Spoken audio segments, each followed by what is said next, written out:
Kaufman is alive. I look at comic books new and old. Today I'm looking at an old comic book, Savage Dragon number 226 by Image Comics. This came out in August of 2017. So we were well into Trump's term as president here. This comic is written and drawn by Erik Larsen, the creator of Savage Dragon. He's written and drawn every single issue. This was a really cool comic book for me to find. It was behind the counter at my comic book shop. It was at a really good price, I felt like. I've seen this issue online, and I've seen it for about 3 times as much as what I ended up paying for it. So I felt like I got a pretty good deal on this. I have all the issues surrounding this issue, and this was one I was missing. So again, really cool to find it. And I found it a week before this monumental election here in 2024.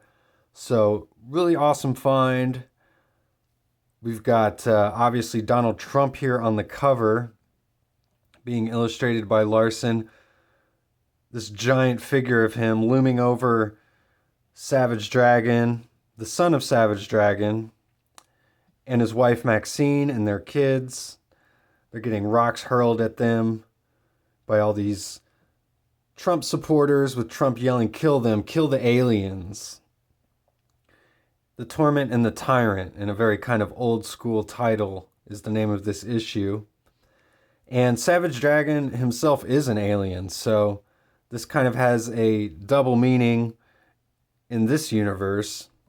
And not the first time we've seen a historical figure, a president, someone like that being illustrated in a comic book. I mean, go back to Captain America #1. We've got Captain America punching out Hitler. You can go to The Dark Knight Returns by Frank Miller. Ronald Reagan makes an appearance in there.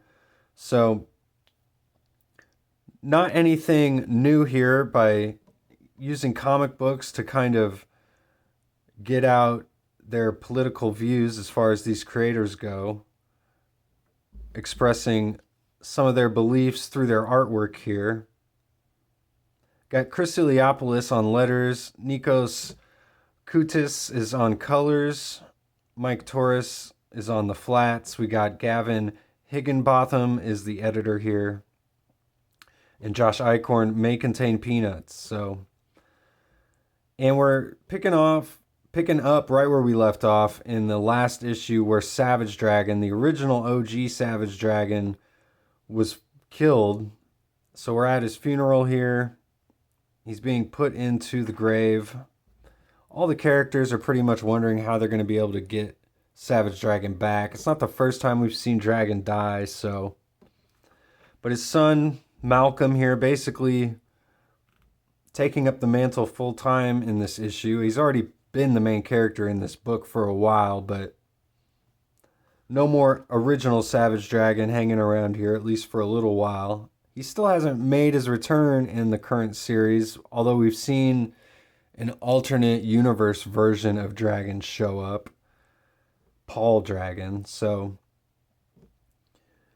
And Malcolm here, he's getting these cameras pointed at him here. They look like guns though, but it looks pretty threatening. And it's just the cameras and the media asking him all these questions. They're wondering if it was the dragon who actually destroyed the world. They're asking if he's an alien, if his kids are aliens, if he killed the Savage Dragon. So Malcolm just walks away because the questioning is just all over the place. So then we've got Jennifer Murphy and her daughter Angel Murphy. They're just trying to round up some of the Dimension X aliens that are still hanging around. Because in the last few issues of this Dragon, like issues 223, 224, we saw the merging of all the alternate realities into one. So everybody on Earth has the memories of all the multiverses at this point. And we've got Trump as president here. So it is kind of interesting that Savage Dragon does have real world events kind of woven into the fabric of the comic book.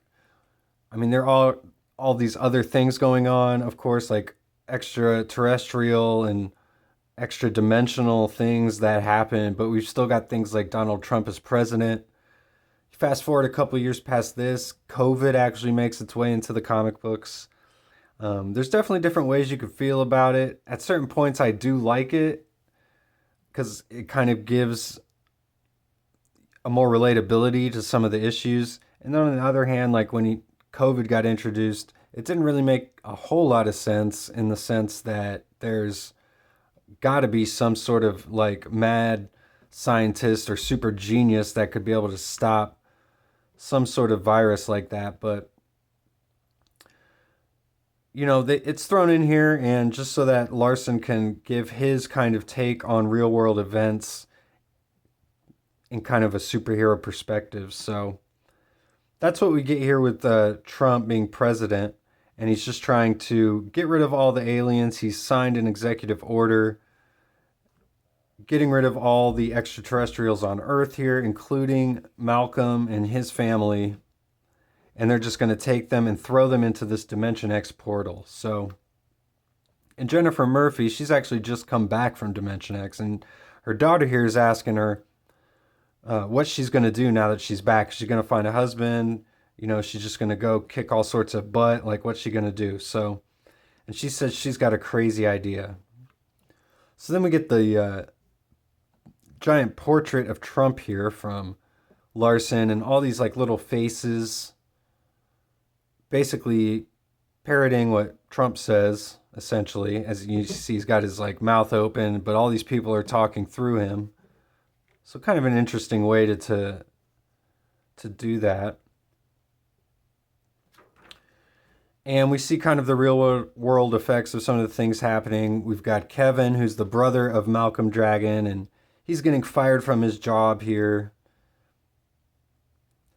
They're talking about all the memories from the merging of the multiple realities and how it's affecting people. Suddenly, Dragon gets attacked by all these federal agents. You see they got FBI insignias on them. Very much like a Frank Miller style design on all these guys attacking him. And they try to use these like this electric weapon to stop Dragon, but Dragon's got electric powers, so he's really just faking it here at this point. Then we see the side story here of Jennifer trying to figure out what she's going to be doing. She's decided she's going to go back to Dimension X. She's going to take Alex Wilde, the Dragon's old partner, with her, and she's using this giant power glove. The scientist is advising against all of this, but they're going to go there and try and take over Dark Lord's base that's still in Dimension X and see what's left of it. And then we see Dragon just taking care of all these federal agents here. And he's reminded that his kids are out there with his wife, and there's all these bigoted people coming after aliens because of this executive order. So Dragon's got to go try and make sure they're okay. Then we flash back to the Jennifer and Alex side story here, and they're stuck in Dimension X, and they realize that his Dark Lord's stronghold has all been destroyed. So we get a really cool looking splash page of just wild shapes. Pretty cool stuff. Dragon shows up to protect his wife and his kids, and then the police show up and tell Dragon that since he took out all those FBI agents, he's going to actually be under arrest. And obviously he's worried he's going to be thrown into Dimension X because he's an alien, and all of his kids are going to be taken away. So a pretty heavy ending to this book. And we get a side bonus story here of Jennifer Murphy's escape from, not her escape, but just where her adventure begins here when she's in Dimension X before she makes her escape. So we see Glum here, and she's trapped in this stasis pod, but she breaks out. She finds some clothes and eventually gets attacked by this other alien here. But of course, it's no match for her. She cleans herself off and makes dinner out of him and